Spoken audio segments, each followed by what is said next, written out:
একবার ওমর রাদিয়াল্লাহু আনহু রাতের অন্ধকারে, তার একটা স্বভাব ছিল, তিনি রাতের অন্ধকারে মানুষের কার কি প্রয়োজন এটা দেখার জন্য তিনি হেঁটে হেঁটে যাইতেন, মানুষের খোঁজ খবর নিতেন। একবার তিনি গেছেন, গিয়ে দেখেন সমানে ধোঁয়া উঠতেছে। তো তিনি দাঁড়ায় দেখতেছেন, একটু পরে আবার ধোঁয়া উঠতেছে। লকডাউন সময় ধরে তিনি পর্যবেক্ষণ করলে আবার ধোঁয়া উঠতেছে। তো তিনি আস্তে আস্তে আস্তে কাছে গেলেন, গিয়ে বললেন, দেখলেন যে একটা মহিলা তার সন্তানটা পাশে বসা, সে ডেচকির ভিতরে কি যেন জাল দিচ্ছে আর ধোঁয়া উঠছে। তো বলছে, মা কোথেকে আসছেন, কি করতে আসছেন? বলছে, দেখো খলিফা উমরের সাথে দেখা করতে আসছিলাম, এখন তো রাত হয়ে গেছে, তাবু খাটে সে কখন থেকে অপেক্ষা করতেছি, এই সন্তানটাকে চেষ্টা করতেছি একটু ঘুম পাড়াবো, কিন্তু আমার বুকে দুধ নাই, এই বাচ্চাটা ক্ষুধার যন্ত্রণায় কষ্ট পাচ্ছে। তো আমি একে সান্ত্বনা দেওয়ার জন্য একটা হাড়ির মধ্যে কয়েকটা পাথর নিয়ে জাল দিচ্ছি আর বলতেছি, দেখো বাবা রান্না হচ্ছে, তুমি একটু অপেক্ষা করো, রান্না হচ্ছে, তুমি একটু অপেক্ষা করো।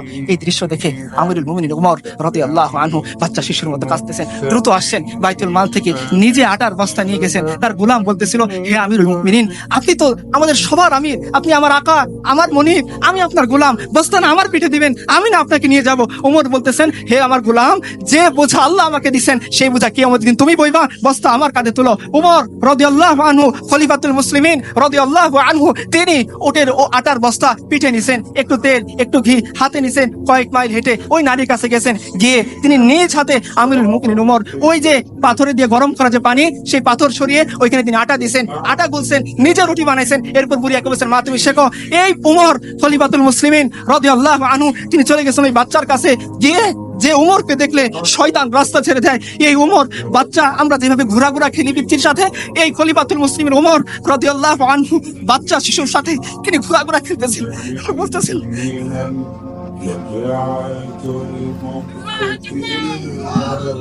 ওমর বলতেছিল যে এতক্ষণ তুমি বাচ্চাকে কাঁদাইছো, এখন হাসিতে হবে।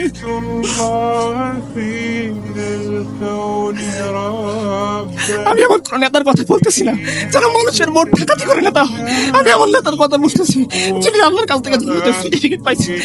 উনি বলতেছে যে ওমর, যতটুকু তুমি বাচ্চাকে কাঁদাইছো এখন তোমাকে হাসতে